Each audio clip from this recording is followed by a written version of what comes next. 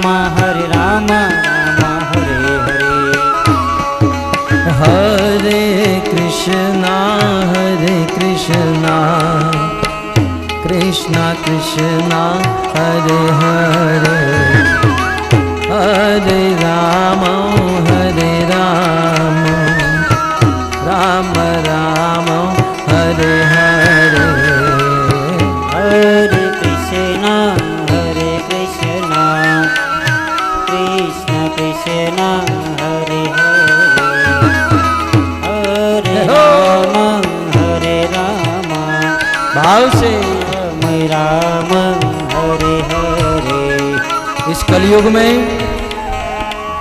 भगवान का नाम लेकर ही भगवान की प्राप्ति की जा सकती है। भावार्थ दीपिका में श्रीधर स्वामी लिखते हैं, तपंतु तापे प्रपतंतु पर्वता, दटंतु तीर्थानि पठंतु चागमान, यजंतु यज्ञे विवदंतु वादे, हरि विना नैव मृतिम तरन्ते। चाहे इस संसार में कितना हूं तप करो, यज्ञ करो, कितना भी तर्क वितर्क करो, परंतु जब तक हरि का नाम नहीं लोगे, भगवान का नाम नहीं लोगे, तब तक उद्धार नहीं हो सकता है।